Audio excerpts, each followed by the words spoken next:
Well, it turns out that was less than a minute because I hadn't looked at my clock very well, but it is 4:30, so we shall begin our webinar. This is our third webinar for the semester. We have them monthly, so this is our November webinar titled Harm, Healing, and Human Dignity, Catholics in the Restorative Justice Movement. And our guests today are Caitlin Morneau, Ryan Lents, and Schoene Mahmood. And our host will be Howard Zehr.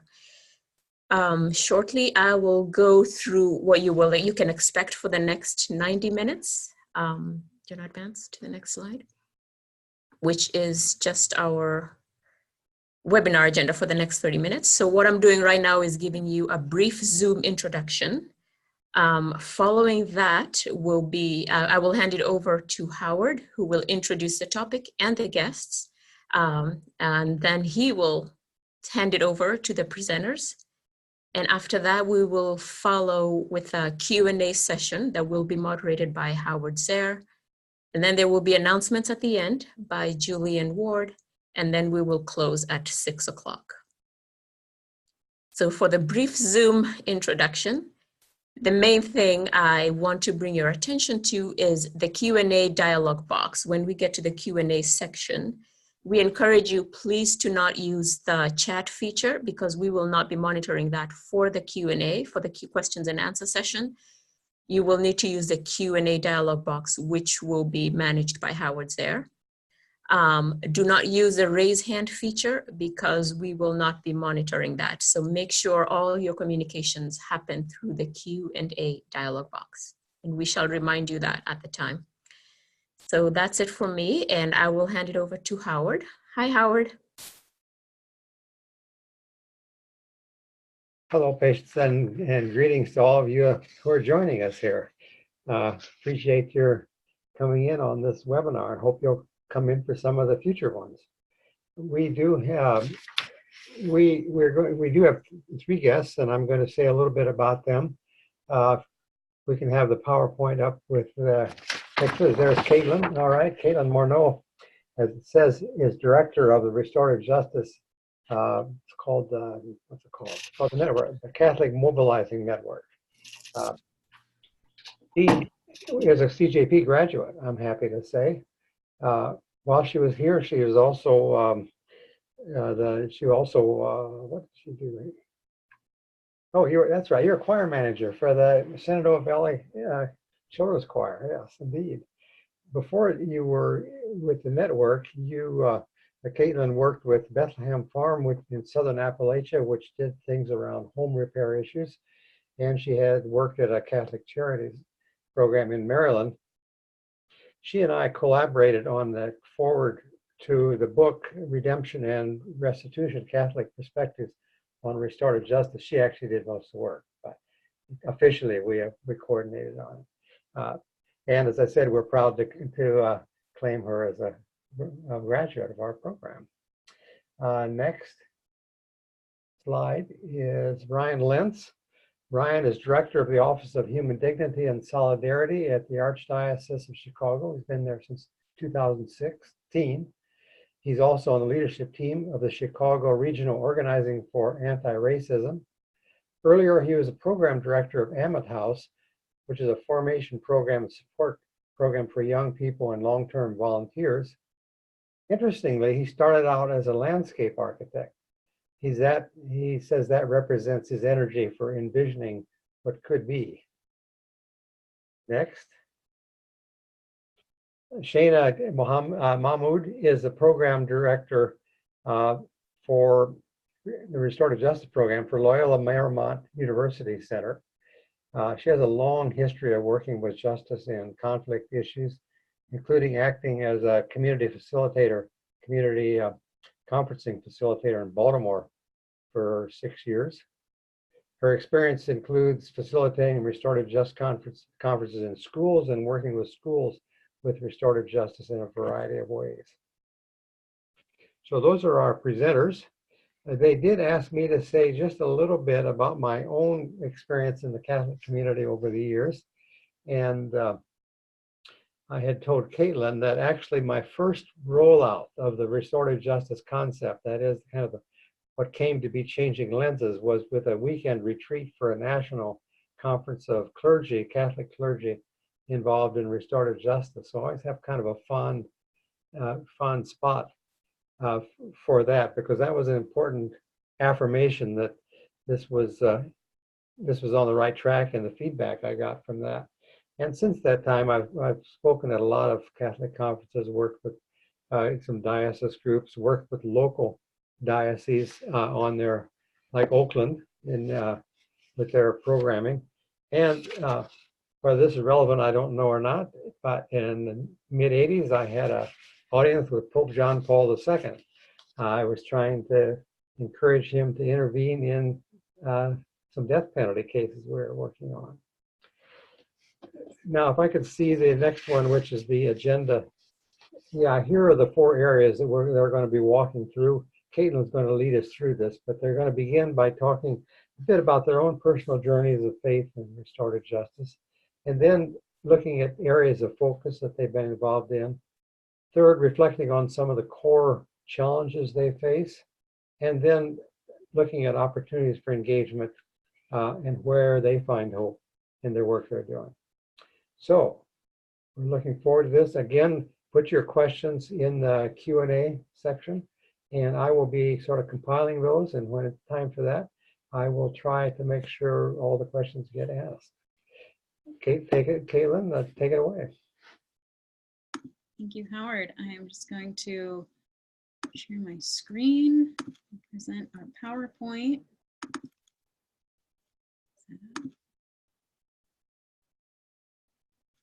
Okay, can everyone see that okay?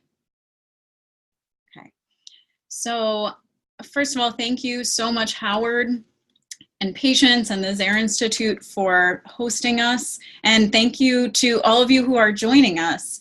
I recognize that we may have folks on the line who identify as Catholic or not. We may have folks who are already active and experienced in restorative justice or not. However you come to this space, we are grateful that you're here. We are hopeful that sharing these learnings and experiences may contribute to meaningful movement building. And while this webinar offers a snapshot of efforts happening in Catholic settings, we certainly hope that the learnings may be transferable to other faith-based settings as well. So, as Howard mentioned, we wanted to each share briefly about how our faith journeys have played a role in our journeys with restorative justice, a bit about me and how I come to this work. I've, in short, been Catholic all my life. I was actively involved in liturgical and service-oriented ministries from a young age. And it was through my college campus ministry that I first heard the term, social justice, and began thinking about systemic change beyond charitable acts. This led to several stints of long-term service experiences where I came face to face with the links between cycles of poverty, incarceration, and trauma. I first heard the term restorative justice when I took a parish course on Catholic social tradition, which I'll talk a little bit more about later. During one of these classes, we learned about the truth and reconciliation processes in the Gacaca courts following the Rwandan genocide, and then looked at examples in the US criminal legal system.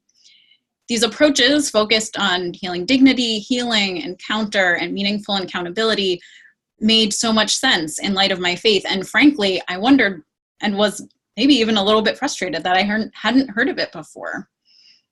So as I journeyed through my studies in conflict transformation at Eastern Mennonite University, my understanding of restorative justice deepened and broadened.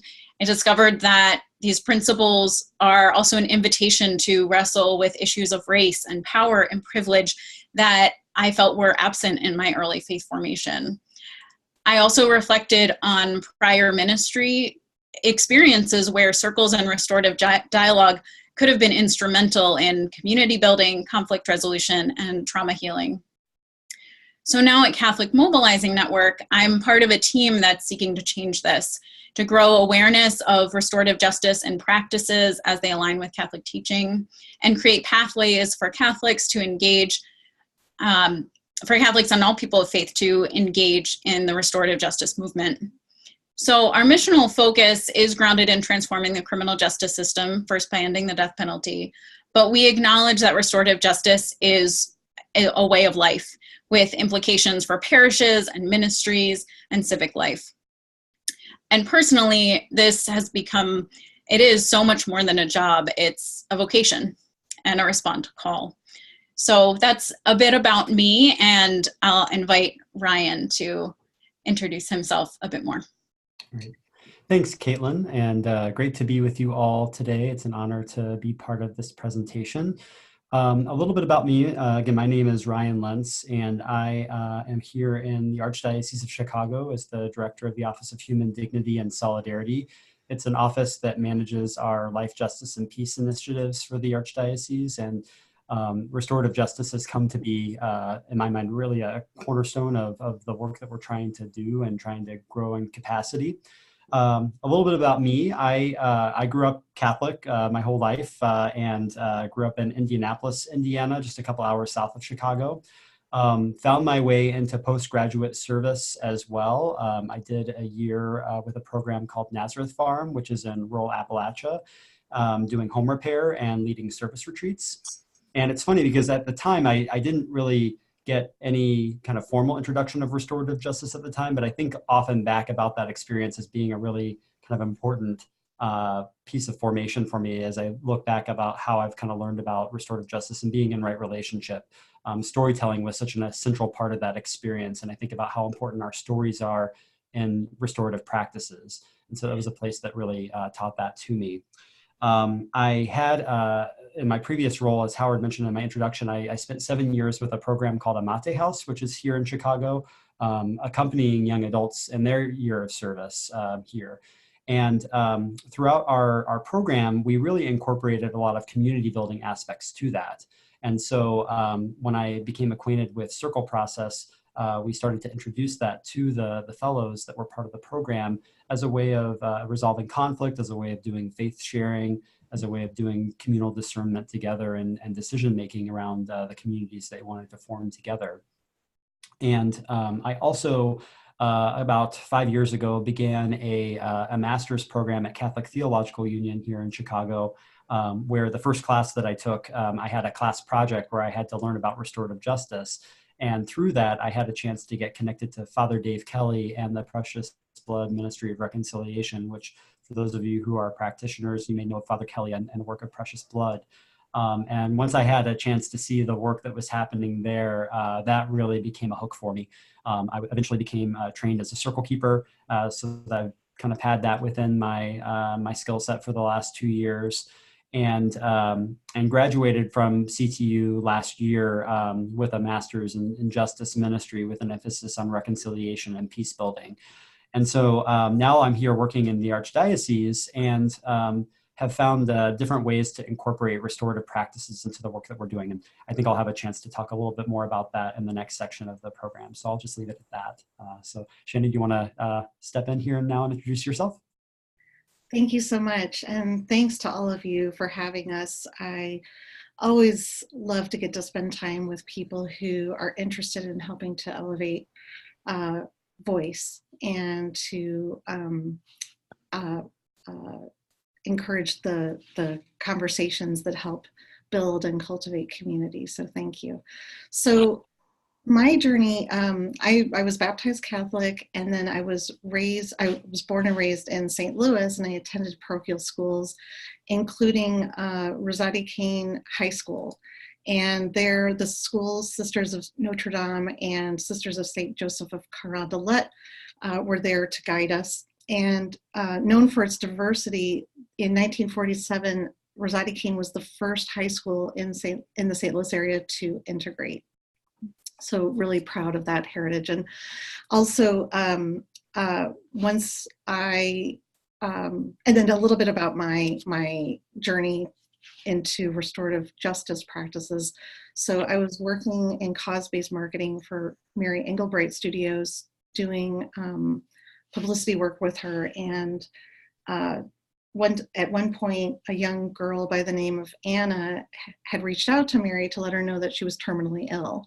And Mary went to the hospital to visit her and really developed a friendship with Anna, and took a lot of inspiration from Anna's journey and her bravery, and that inspired her to draw this illustration. It's in Anna's likeness. So and what really hit me during that whole time that they were able to visit together is how important and how precious life is. And so when Mary was being interviewed and she shared the old adage, "Do what you love and you'll never work a day in your life," I really took that to heart, because as it turns out, I took the Myers-Briggs personality test, and I'm an INFP, which indicates that I am predisposed to doing conflict resolution work, which was great, because I was really excited about that, because people would tend to come to my office at Mary Engelbreit Studios and say, "Oh, I have a concern about this issue and I want to bring people together," and I didn't know how to do that in a formalized way.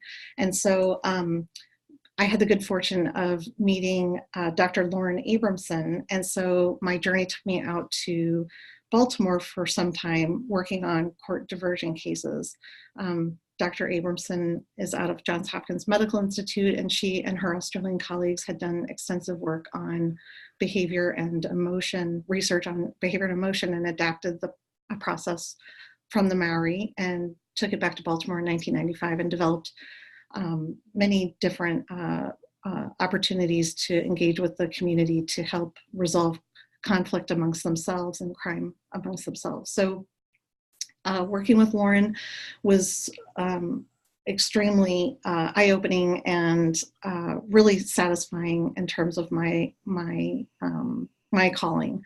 And then when my husband and I moved to Los Angeles about 10 years ago, we had the good fortune of meeting Professor Scott Wood at Loyola Marymount, the Loyola Law School. And so that brings me over to where we are now. And so we're at Loyola Marymount University, and I have a picture of our campus, actually. So I feel really fortunate to be able to work with folks here to collaborate with the Catholic Schools Collaborative and the Archdiocese of Los Angeles, K through 12 grades, to implement restorative practices. And then in addition to that, I also support the Loyola Marymount University internal restorative practices services. So it's exciting, because the mission here is the encouragement of learning, the education of the whole person, and a commitment to social justice. And that really follows the Jesuit tradition, preparing students to create a more just and humane and sustainable world.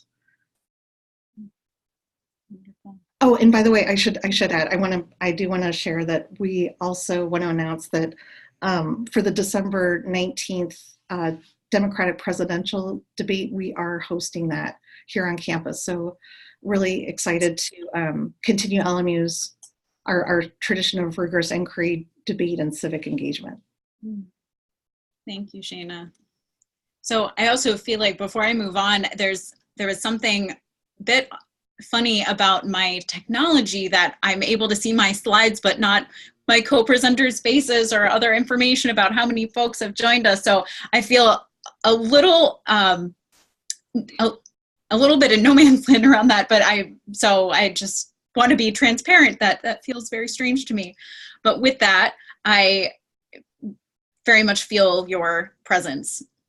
And so as we transition into us each sharing a bit about what our work looks like in our particular areas of engagement, I wanted to say a little bit about who Catholic Mobilizing Network is, and particularly our founding, as it informs the way that we approach inviting Catholics into the conversation on restorative justice. And so I'll talk a little bit about that. I want to talk briefly about some of the theology that undergirds our approach, and then a bit about kind of why Catholics and in this movement. So first, I wanted to share that in 2009, This was nearly a decade before, maybe you heard this past August, the Catechism of the Catholic Church was officially updated and revised to reflect that the death penalty is inadmissible in all cases. So that happened this summer. About a decade before, in 2009, the United States Conference of Catholic Bishops launched a campaign to see capital punishment eliminated in the United States. And in response, a group of bishops, as well as women religious, including Sister Helen Prejean, who's the author of Dead Man Walking, murder victim family members, and lay activists came together to envision ways to put this campaign into action. And so Catholic Mobilizing Network was born. For the last 10 years, we have been educating about the Church's stance on these teachings, collaborating with faith-based and secular partners to advance state-based repeal campaigns, and opposing executions, including those planned to restart at the federal level in the coming month. And all of these are undergirded by our 3 tenets of education, advocacy, and prayer. So we fully acknowledge that the death penalty is only the tip of the iceberg when it comes to retributive and dehumanizing responses to crime in our nation. We also know that as we articulate what we're against, we need to be able to articulate what we're for. And those same early founders knew that restorative justice was consistent with gospel teaching, that it offered a framework for systemic change, and a hopeful message for a different way forward.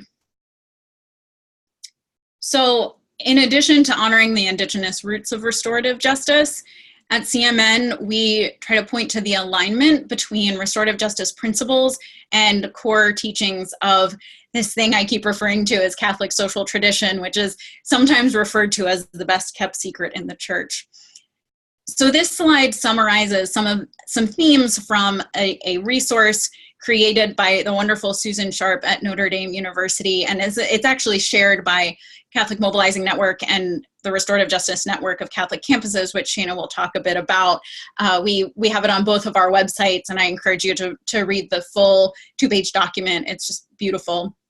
But I want to highlight a few key points that have felt particularly salient to me. And the first of this is just grounding in a common understanding of what is justice. And so this past November, the U.S. Bishops' Conference released a pastoral letter against racism, and it reminded the Church. It began within the first breaths of saying, the quote is, "This is the original meaning of justice, where we are in right relationship with God, with one another, and with the rest of God's creation." So already we're on common ground around philosophies of justice.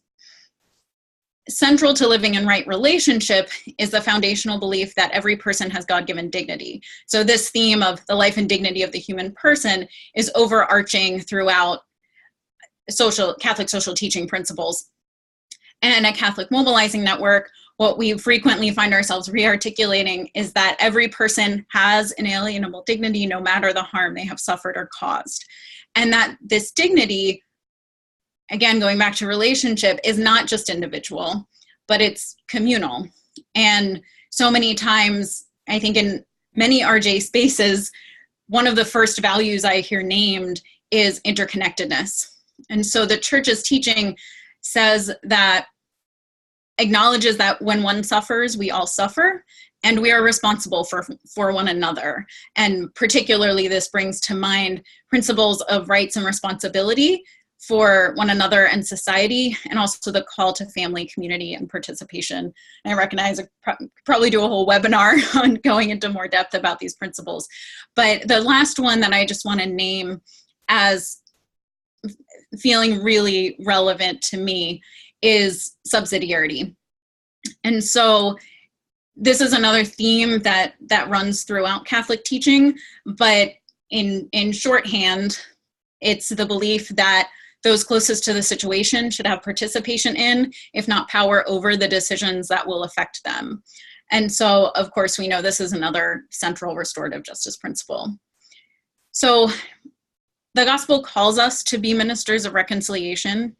While we acknowledge that forgiveness and reconciliation should not be expected outcomes of a process, we know that restorative practices offer concrete methods and approaches to encounter that for people of faith to live this call in public and to shepherd intentional processes that hold space for transformation.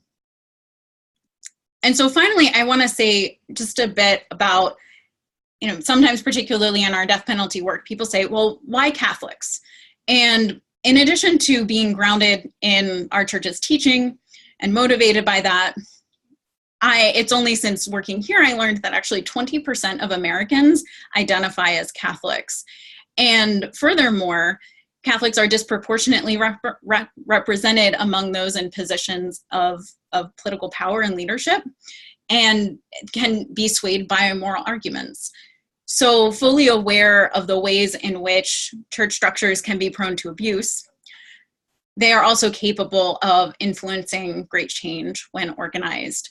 And I want to say a bit about a few of these pictures that two were taken at events that we hosted around introducing folks to restorative practices, and I feel like just kind of represent who's coming into these conversations and what they're bringing with them. And also want to acknowledge that I think sometimes it's really easy to think of, when we talk about who is the church, it's easy to think that, or only think of the hierarchy.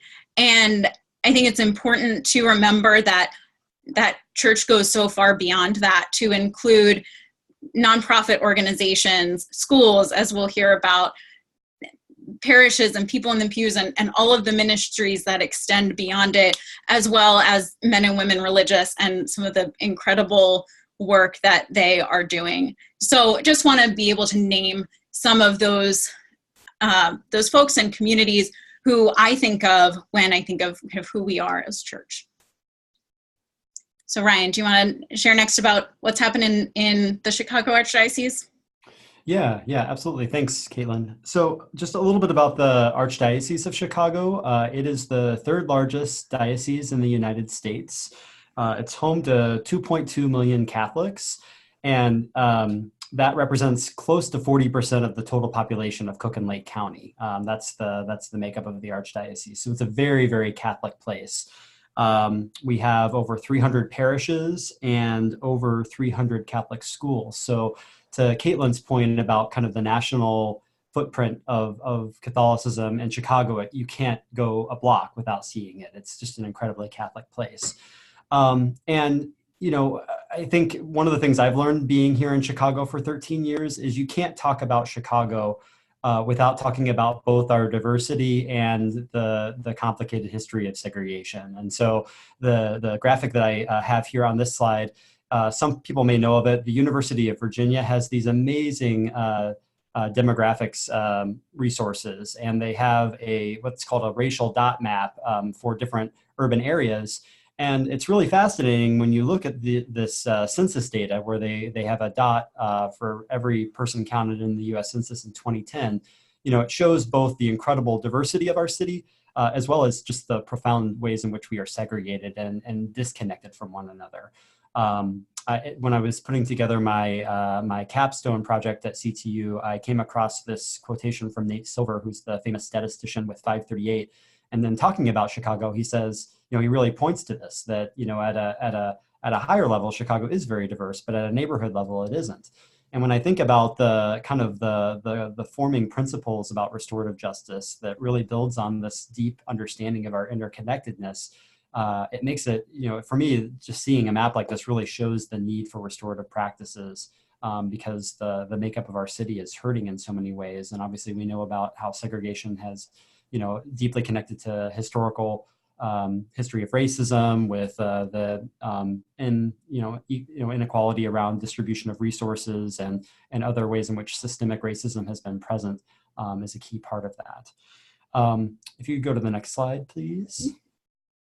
Something that I wanted to kind of mention about that's something that's going on in the Archdiocese and how it kind of ties into how we've been thinking about restorative justice. In many places, the Catholic Church is on the decline, and certainly in the Northwest and the Midwest, we're seeing numbers decreasing. And so many archdioceses and dioceses around the country have been going through various renewal efforts. And here in Chicago, we're going through one right now called Renew My Church. And the purpose behind that really is to be proactive about making our church one that's vibrant and healthy for the 21st century. You know, throughout the 20th century, we saw an enormous amount of growth in the church, and we at one point had, I think, over 500 parishes here. Well, you know, we're in a kind of a different age now, and you know, it's becoming a more and more secular society. More and more people are turning away from organized religion. And as Caitlin alluded to, you know, certainly there are a lot of things going on in the Catholic Church right now where, you know, people are frustrated and angry. And so, and, you know, you tie that in with reduced number of priests, less people showing up on Sunday, so collections are down. So just really looking at how we can function as a church into the future is a real challenge. But, you know, I think those are all kind of just symptoms. You know, the deeper issue is that in so many places we've really lost sense of our core mission, you know, the why behind why we are church. And so Renew My Church is also meant to be a movement to really inspire vitality and inspire newness to our mission, and really taking that on. And so there's three major areas. One is making disciples, another is building communities, and one is inspiring witness. And so we've been thinking a lot about how restorative practices, peace circles, and things like that can create really important spaces for us to have these critical conversations, to discern together, to think about, you know, what are the precious things about our communities that we want to continue, to think about where we've come from, but then also where we're going. And, you know, especially thinking about that map that shows the ways in which we are so segregated from one another. You know, part of Renew My Church has challenged different parish communities to work together in clusters.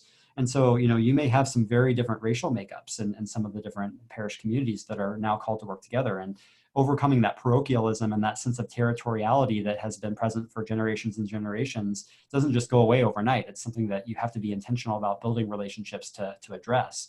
And so Renew My Church and peace circles have been used to, you know, in spaces where healing needs to happen, where there has been harm, and how, you know, historical harms, and how communities have seen each other as rivals as opposed to brothers and sisters in Christ. Circles can be a place to start to address that and find places for healing. Another place that, you know, especially just thinking about the current political context that we're in, you know, Chicago, the Archdiocese is almost 50% Latino. And so it's, you know, represents the largest kind of growing population within the Archdiocese. And certainly in the political climate that we're in, after the 2016 elections, our immigrant community here in Chicago was dealing with a great deal of uncertainty and fear. And so one of the things that our immigration ministry did in response to that was to deploy a series of peace circles that ultimately ended up involving over 6,000 parishioners and close to 90 parishes, to really just bring people together in the midst of great uncertainty and great fear, and to really ask three central questions. One is, how am I doing right now in the midst of this? Where do I see God in all of this uncertainty? And then finally, what can we do for ourselves to respond to this? You know, so it was really very much a community building experience, and something that helped the community to recognize that they weren't alone. And so that's kind of a creative way that we've used restorative practices just in our current context. And then if you could go to the next slide again, Caitlin.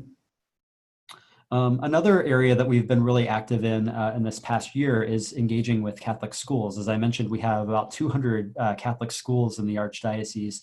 About 70 of them are primary schools, and about 30 of them are high schools. And so a big part of the work I've been doing over the past year or so is developing relationships with my counterparts in the Catholic Office of Catholic Schools, including our new director of Catholic Mission and Culture, that's really looking at how do we embed a true Catholic identity within our parishes and especially within our schools. Our director of inclusive education, and then we have a director of social emotional learning. And so many of them have learned about restorative practices through their own disciplines, and really thinking about how we can put a Catholic identity on that. And so we've started to incorporate peace circle training and restorative justice in system-wide professional development days, and really thinking about ways in which we can introduce people to the movement. We also have a newly formed Safe and Peaceful School Community Task Force. You know, oftentimes, obviously right now, you know, we're hearing all of these horrific stories about school shootings, and, you know, that very much puts school principals and parents on edge. And, you know, the point that we're trying to make with that is that, you know, if all we're doing is focusing on putting better locks on the doors, then we've missed out on a really critical opportunity to address root causes of what causes shootings to begin with. How can we really address issues of bullying and isolation and mental health, and really creating safe and peaceful communities in which a lot of preventive work can happen, where school communities can be more proactive in that work. And so that's something that we've taken the task of doing. We've mentioned a little bit about the clergy abuse crisis. Right now, we're kind of in a planning process where we're trying to figure out what are ways in which we can introduce restorative practices to communities that have especially been affected by cases of sexual abuse, where people can gather in circles to share that harm, can share the ways in which their wounds are out for all to see, and also really exploring how those restorative practices can be a way of picking up the pieces and starting to move along. We have a couple of really amazing examples of a few parishes that have kind of figured that out on their own over the past 10 years. So right now we're kind of in the process of really learning from them and learning about what they've done in their own journey to facilitate their healing, so that we can bring that to others that have been affected as well. So that's just a little bit about what's going on in the Archdiocese of Chicago. Thank you so much, Ryan. Schoene, do you want to continue the thread with school engagement? Sure. So as Ryan had shared, we too are very interested in focusing on social emotional learning. And so I'm so pleased to hear that work is happening in Chicago. Perhaps that's something that we could learn from here out in Los Angeles. So we have things we can talk about after this call, Ryan. With regard to the work here at Loyola, in terms of our journey, so starting with the K through 12 educators and administrators and helping to train them in social emotional learning and how restorative practices can help facilitate that learning. We held a training not too long ago, and this is a picture from that training of the folks from Loyola who were involved. And what was interesting about this particular group of individuals who we brought in, we not only brought in K through 12 educators and administrators, but we also brought in faculty and staff from the university. And at first I was really I was sweating it, quite frankly. I was worried that, perhaps it was too big of a jump to go from higher ed, from primary, secondary, and education all the way up to higher ed, and have them all talk with one another. And I was pleasantly surprised that, in fact, it was a really important conversation for them to have, because they could talk about how students are coming onto university campuses without social emotional skills. And so the work that the folks that are working, the work that they're doing with the primary and secondary grades is really, really crucial. And it could actually help those of us who are in the higher ed framework. So I found that to be really fascinating. And here, and then it extends on campus in terms of the work that we're doing here on campus. We're offering trainings, also offering opportunities for young people to come together in residence halls. So building upon the community of care that's already been established. So not replacing what they're doing, but just lifting up what they're doing and offering community building, circle facilitation, and problem solving conversation facilitation.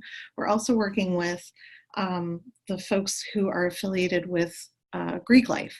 So representatives from the different chapters are coming together, and we facilitate a conversation with them around topics that are important to them. So for instance, we held a workshop recently around drug and alcohol abuse. And instead of having staff members stand up in front of the group and sort of, offer a curriculum, we started asking the young people to talk about the things that they're facing when it comes to drug and alcohol abuse. And one of the students brought up the point that as a freshman, it's really hard for him to be able to talk to an upperclassman about their their use of alcohol. And so if they're asked to look out for each other, how can they do that in a way that can really honor everyone's point of view and help them navigate those kinds of conversations? So I thought that was really,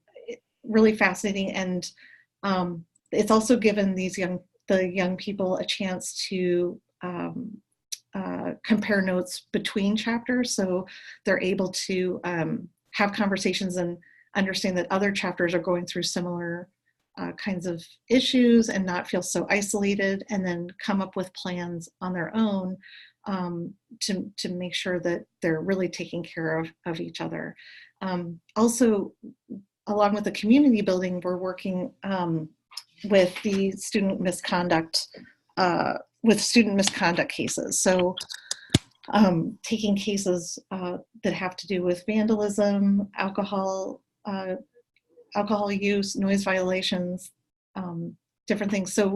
So borrowing from other universities, the paths that they've taken, going ahead and working with cases here on staff, and then also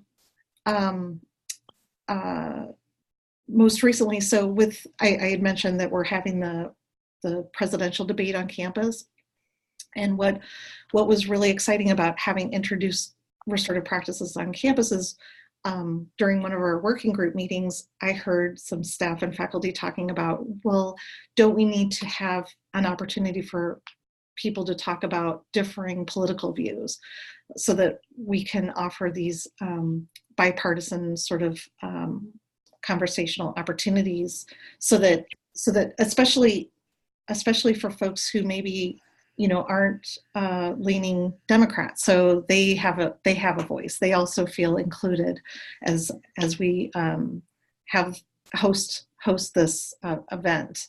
In addition, earlier today, I just met for the first time with a group of department chairs, and so I was asking them, what is it that is of concern?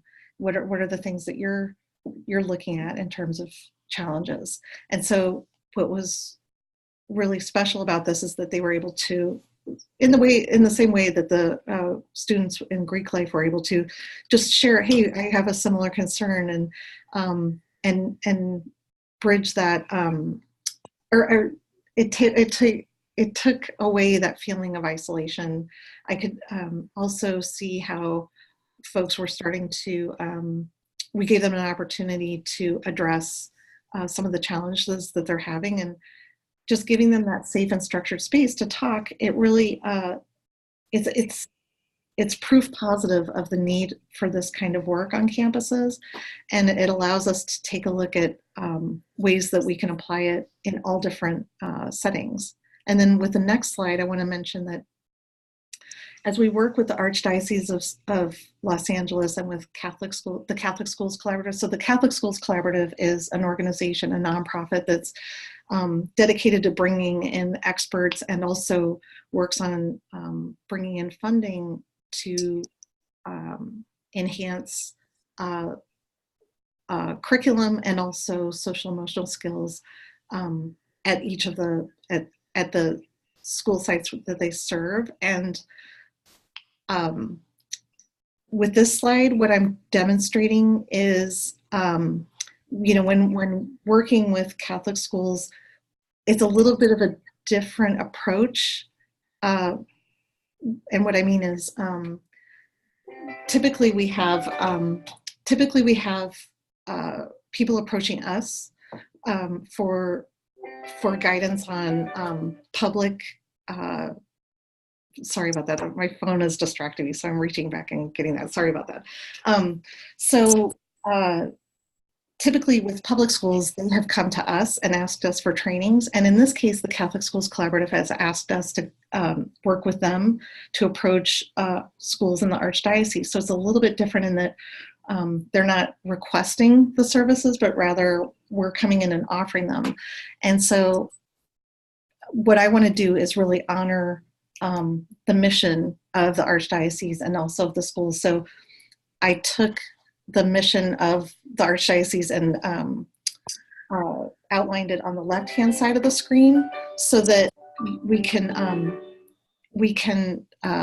see that, in essence, not only is the curriculum important, the academic piece, but also looking at the whole child, the education of the whole person. So I highlighted and enlarged the type size for phrases such as welcome the strangers among us by providing pastoral care and social outreach, welcoming, respecting, affirming, and celebrating cultural diversity, looking at ways to support people of various races, cultures, and languages so that we can live in unity and solidarity. So picking up on those themes and then giving them, empowering them to be able to have conversations about these important values, and then finding ways to really live their mission and engage at that kind of a level.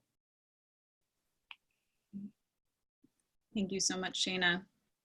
So we wanted to take a moment to just acknowledge the challenges and complexities in this work, and I appreciated this particular image of the labyrinth as someone who turns to walking meditation in my own spiritual journey, but also acknowledging that these are sometimes winding roads. And I think in faith communities, we have a lot to look to and learn from in our Indigenous brothers and sisters and their traditions in which they're rooted, in learnings from implementation in the criminal justice systems, and learnings of implementation in schools, and how that translates to parishes, dioceses, and other faith-based structures. So there's also something about the fact that this labyrinth is comprised of both stones as well as, looks like, sand and grass and many different elements that felt resonant as we planned this presentation. So after saying that, I also am going to take this opportunity, as we don't have specific slides, that I personally welcome the opportunity to be able to see some faces again. So I am going to stop sharing my screen so that I can see others, and would just invite Ryan or Shana, whoever feels called to begin this segment, to reflect on some of the challenges that you've faced in this journey. I'm happy to jump in. I mean, I'm guessing some of the challenges that I've faced in the Archdiocese are probably not that different from others that are doing work to promote restorative justice in their own context. A couple things that kind of stood out to me. I think one is the challenge of integrating restorative justice and restorative practices, like not just framing it as something that we do for an hour and a half once a month, or that it's just another thing to add on top of the list of everything else that you do, but that restorative justice is a philosophy. It's a way of being. And so if we're going to be serious about really putting it into practice, it should cause us to really analyze, like, how we do meetings, how we have interactions with others. And it's really an invitation to change how we do business, in a sense. And I still kind of get caught in that mentality sometimes. So that's just something I wanted to share. Certainly working within an archdiocesan structure, it's a hierarchical structure. And so I'm constantly trying to kind of assess what are the things that are best promoted from the grassroots approach, kind of bottom up, versus what are the things that where in my position as a director of an office can kind of spread. Like, trying to find that balance, I think, is sometimes tricky, because it's something that I feel like if it's important enough to do, we want to do it well, and certain things, when they're implemented on a broad kind of basis, aren't always done consistently and done well. And so I think for me, I've really tried to temper my own personal enthusiasm and passion for this with saying, we need to find partners in this who can really be the champions for this, and can, if they're going to take it to a school or take it to a parish, that they really can kind of implement it, because, the core group of us that have been trained can't be everywhere at once. And it's also not just a set of hacks that you can just kind of read on a sheet of paper and then you're you're competent, and it's something that you really need to be able to have some practice and learn into. And so those are a couple of things that I think have really kind of resonated, at least in the last couple of years, in us doing it. Thank you, Ryan. How about you, Schoene? One thing that comes to mind is hearing the term buy-in. So that's something that I've heard educators speak to. We don't have enough buy-in, and the term I prefer to use is actually participation. So it's an invitation to participate versus trying to sell people something or trying to convince them to do something. I think skepticism is healthy, and I also think that the more that we can make the invitation and understand that it's really up to people to engage at whatever level they're most comfortable with, that's really key for the work from my perspective. Thank you. Yeah, I'd just affirm all of that and add where it's hopeful or relevant that, I'm so grateful, Ryan, for naming clergy sexual abuse and hearing even more about what the Archdiocese is doing and how they're seeking to approach a response that is not only preventative, but restorative. And, this is a critical question as we think about how we walk our talk as church. I know there's still a long road ahead in this area, but I've also been encouraged to see efforts in various parts of the country taking different shapes and forms, both at the diocesan and the grassroots level, that are working to put the needs and voices of survivors at the center of their responses, to uphold not only individual, but also institutional accountability and transparency, and in some cases, as we heard, holding circles as spaces for listening and healing. So that is, it's certainly an area of difficulty. I think it's also an area where there is hope. And another theme that is always at the top of mind for me is racial justice. And as Catholic Mobilizing Network, as a national organization, as we are sometimes introducing folks to the idea of restorative justice for the first time, how are we being responsible in the ways that we do so through a racial justice lens? And offer a holistic analysis of how systems of oppression perpetuate harm, that this is not only about individual instances. And this means examining our own institutional histories and policies and practices. So, and it involves doing and continuing my own anti-racism work as an individual and as a white person in this movement. Then the last thing I just want to underscore, I think it's been said, but I appreciate opportunities to say it in sometimes new ways and new spaces, which is that when I'm talking with folks who are really enlivened about this philosophy and these practices and how do I bring it into my ministry, my various spaces, sometimes I hear or see the phrases, how do we do restorative justice for this community? And I immediately respond by saying, we don't do restorative justice for others. We do restorative justice with others and ultimately led by those most impacted, especially if we ourselves do not identify as being a member of that most impacted community with which we are ministering and accompanying. So I fully recognize that this concept is contradictory to many top-down ministerial and institutional cultures and can be particularly unsettling for and among those who traditionally hold power. So for these reasons, I think about how we need to guard against co-optation of these practices within church settings, much the same way that we guard against it in the criminal justice setting. and systems. And so with that reflection, I'd love for us to talk a little bit about where we find hope. You know, for us at Catholic Mobilizing Network, hope over death has kind of become one of our mantras.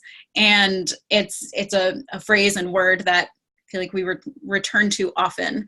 And so I'd love to hear, what are your areas, where do you find hope? And are there particular opportunities for engagement that folks on this webinar might plug into? And following that, we'd love to open it up for some Q&A. So let's see, I wonder if Ryan would begin, and then I will share the slides again for Schoene to follow, and I will wrap it up. Great. Well, I think for me, you know, something that has just really invigorated my ministry is chances to have those encounters in circle. I've been privileged to be part of some circles where folks have shared some really difficult encounters that they've had with the institutional church, where there's, you know, they felt like the church has really been the main agent of their suffering, you know, the cause of their harm. And it's amazing to me. I mean, just about every circle I've done, I never fail to be astounded by the process, the opportunity of transformation that can happen in the midst of that. And, you know, as someone who identifies as a person of faith, I mean, it's for me, it's seeing the Holy Spirit in action. It's really, you know, creating a space where that openness can occur, and really inviting the Holy Spirit to be part of that. So, you know, as someone who does this through a faith lens, you know, I just wanted to mention that.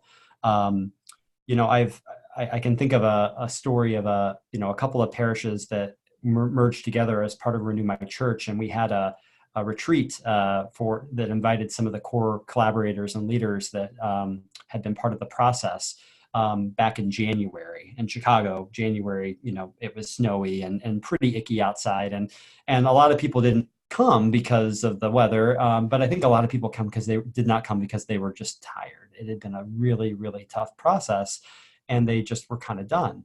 But there were some who did come, and they found it to be a really helpful day to just really look at the journey that they had been on through the lens of the Paschal mystery, through, you know, Christ's death and resurrection and all that, and really looking at kind of some moments of that journey and really thinking about how that applied to their own journey.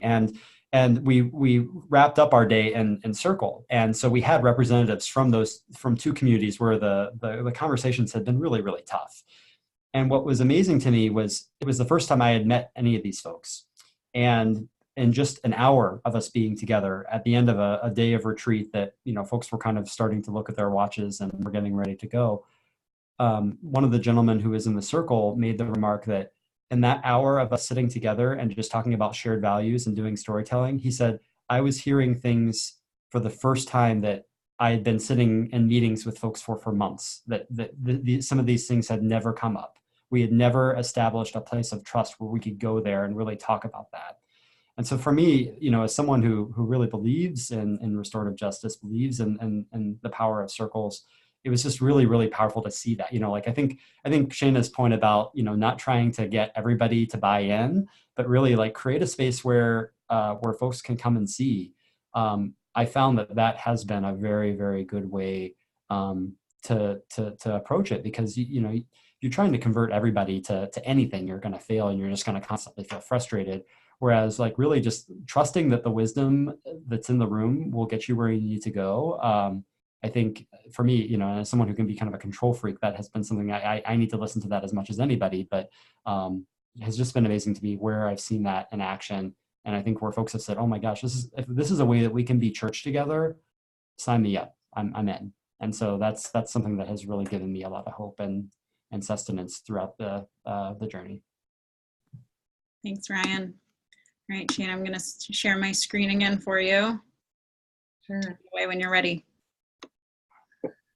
So one of the stories that comes to mind as Ryan was sharing was just how important it is to just provide a space for people to talk and share, and how even just this morning with the department chairs, because we we're introducing what restorative practices, how the implementation is rolling out on campus, and how we might be able to engage with them. I'll just even talking about it and talking about culture and climate allowed for people to share some of their concerns that they were having in their individual departments in a way that was quite surprising. It allowed for that exchange of information, and they were able to relate. And it's just another example of how if we just take the time, and if we can just be patient and understand that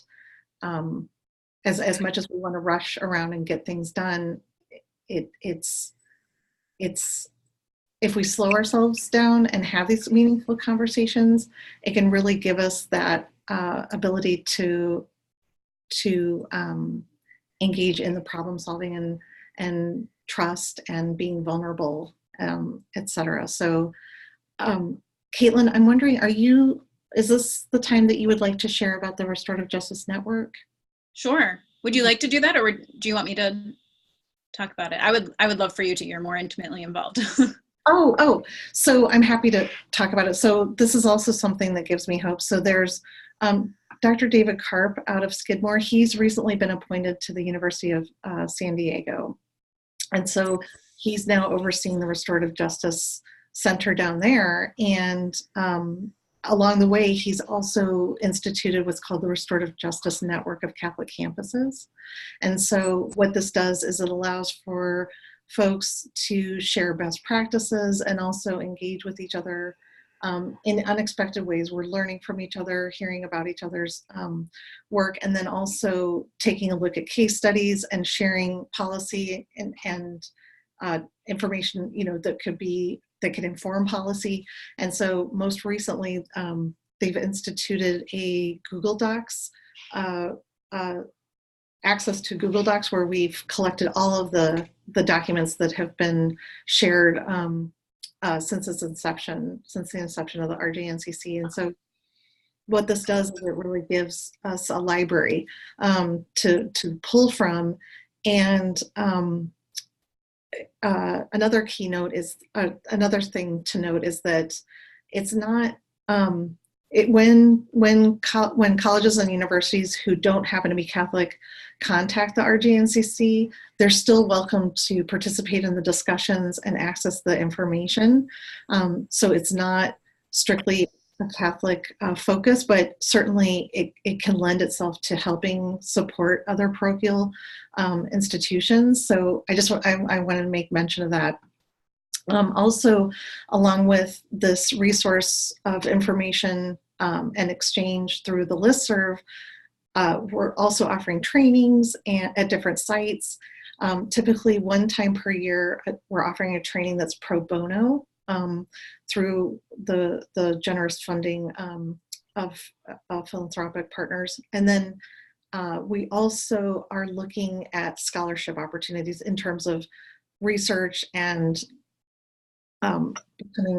putting together materials that can be published.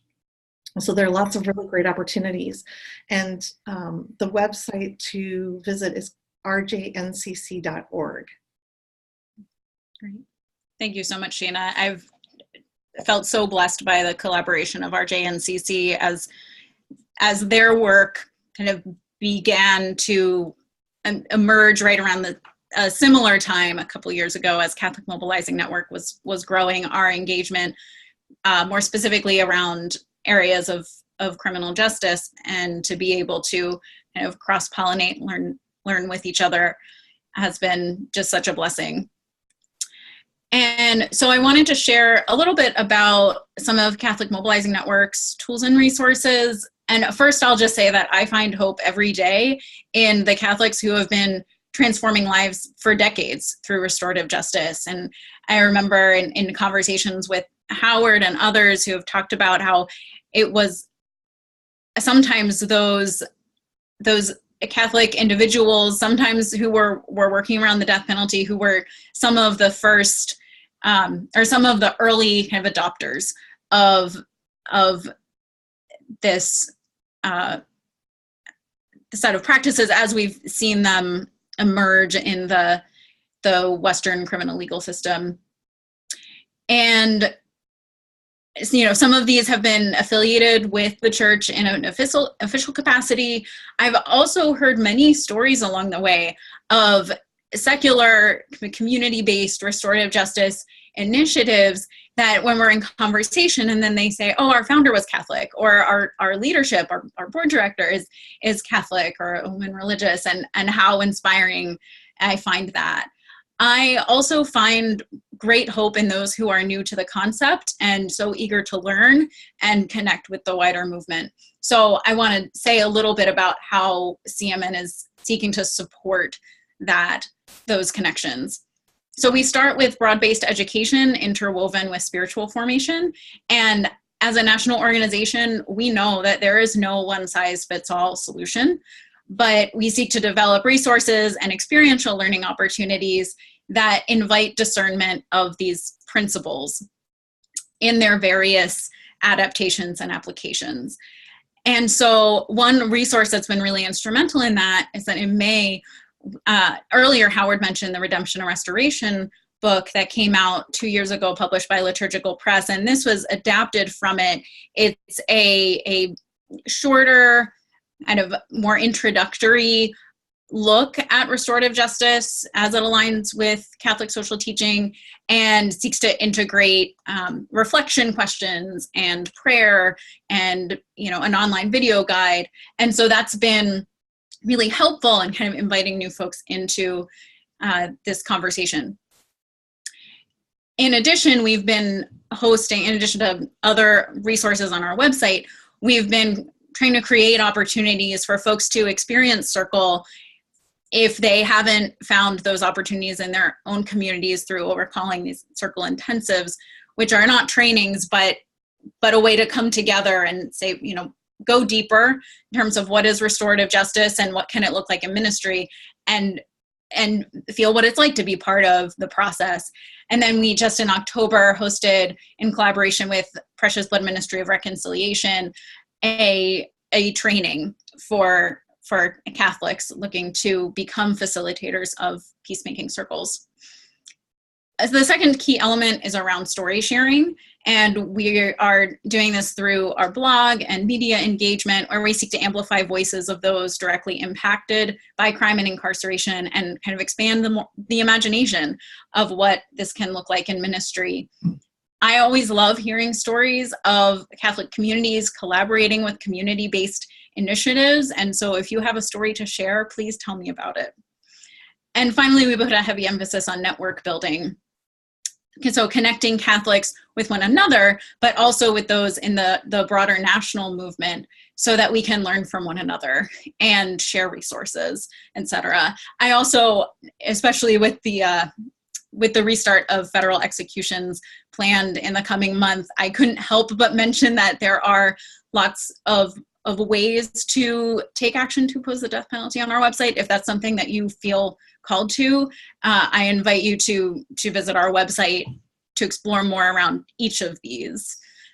And so I think that was all I had to mention on that note, and we'll turn it over to Howard for our question and answer, and I will once again stop sharing my screen so I can see you all. Well, thank you to all three of you. I was just thinking back, as I said, I first laid out the overall concept of restorative justice and the framework that I used in Changing Lenses to a group of priests and nuns who were involved in prison ministry. And it was clearly no accident that it was such a resonant audience. I mean, I just remember a very positive response to that. Schoene, can I assume that the presidential debate will be done in a circle in December? I'll mention your idea to them. Okay. We have a question here that has to do with the terms restorative justice and restorative practices. The questioner says, how do you differentiate? We're having misunderstandings by using both terms of referring to different things. So I don't mind starting off with how we describe them at Catholic Mobilizing Network, but I would love to hear how Ryan and Schoene describe it too in their settings. And so at CMN, we acknowledge that restorative justice is first and foremost a philosophy.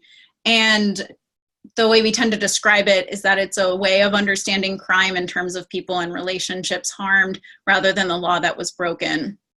And then restorative practices are particular applications that involve those most impacted by a harm in transformative encounter or processes that we see as modeling Jesus's reconciling way. And so those would be these examples of dialogue or circle process. So Ryan or Shana, how do you tend to respond to that question?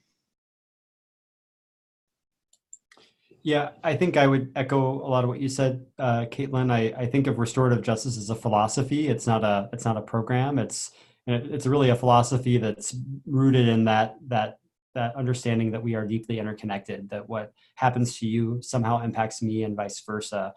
And that it's, there's a great opportunity to connect that to Catholic values.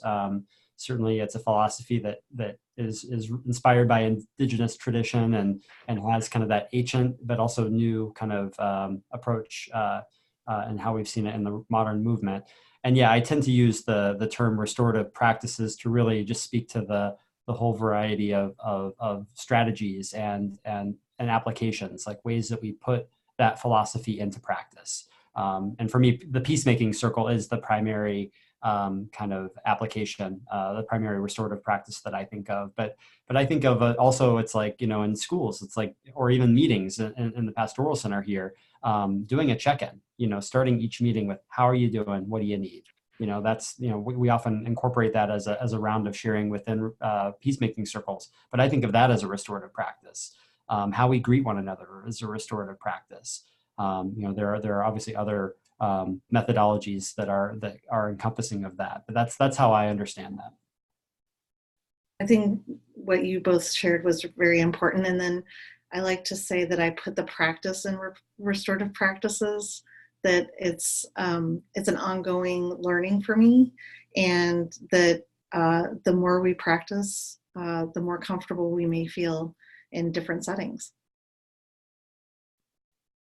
Yeah, there's been quite a discussion around the two terms in the field because, in some contexts like schools, the word justice doesn't necessarily seem to be appropriate, but then other people are worried that we may lose the justice dimension in all of this. So it's been an ongoing issue. I appreciate your responses. That's helpful. There was someone asking, they said you mentioned restorative justice trainings. Will be limited to a site training in California, or will be available in some fashion for those in other states as well? And I think you mentioned that, didn't you? Sure. So with the RJNCC, I know that we've held trainings across the country, and then so that's something that if you visit rjncc.org, you can learn more about that. And then also at Loyola Marymount University, we usually train at the site wherever the group of people who are requesting the training, we try to go to their locations, and that includes out of state. So we try to be as flexible as we can with our trainings, but happy to talk further about that offline. And I can say a little bit more about how we're approaching it at Catholic Mobilizing Network right now, which is that we were really grateful to partner with Father David and Precious Blood for this first training that we wanted to open up to our network, recognizing that they have this, I think over a decade, maybe going on 2, of really grounding their philosophy and descriptions and invitation around Catholic theology, and knowing that would be something that our audiences were really looking to be able to absorb and learn from. But another critical aspect of what we're working to do is acknowledge that these capacities for training and learning and engagement exist throughout the country and in our backyards. And I think it's absolutely critical that when someone reaches out to me and says, I want to do this where I am, that we say, okay, let's find let's find an organization, a trainer who's local to you. And so we actually also have a page on our site that is growing and kind of emerging, I don't know if emerging, evolving with us, that seeks to connect folks who are looking to learn and engage with training opportunities in various parts of the country. So specifically rooting that in identifying hubs or organizations who have some kind of experience in partnering with faith-based communities, but being able to point folks to those resources as well, recognizing that there is so much wisdom that already exists that may not be Catholic or may not identify as Catholic, but these are still shared values, and these are still just transcendent processes. Can you say, are you connected internationally with the Catholic community? Is there anything you can say about what Catholic community in other parts of the world are doing? Are you connected at all? I'm guessing that's to me, though. Shana and Ryan, if you have connections, I'm just curious because I know there are things going on, but I don't know what extent. I don't know much about them right now, and I don't know if you're connected or not. Sure. So formally, our focus is really in the United States because we know we have so much work to do. Sometimes we get this question around our death penalty work as well, which is that, there we are plugged into kind of trying to keep a finger on the pulse of what's happening internationally, but not necessarily doing advocacy there. And so focusing here at home. And so I would say that the same is true for our RJ work right now, though I did recently, I received outreach from a fellow CJP grad who's now in New Zealand, who is Catholic and has been a part of their work there, who was just connecting individually about, how can we be in conversation? So I welcome that as well. Anything else to add on that? Yeah, I've really just kind of focused on my local community in terms of the pieces of the network here.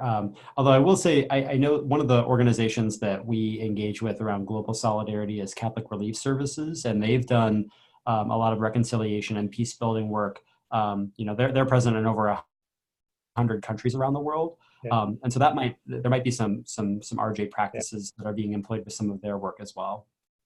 We've had some graduates working there with them too, so yeah. Oh, fantastic. And then with Loyola, we certainly have a large population of international students, and we're looking to find ways to engage internationally. So at this time, we don't have anything formalized, but looking to move in that direction, certainly. All right, those are all the questions we have. And we're just about on the right time. So thank you. Well, I'm going to turn it over to, I think Julian's doing that, and then we'll come back here to finalize there. So thank you so much. Thank you. Thank you.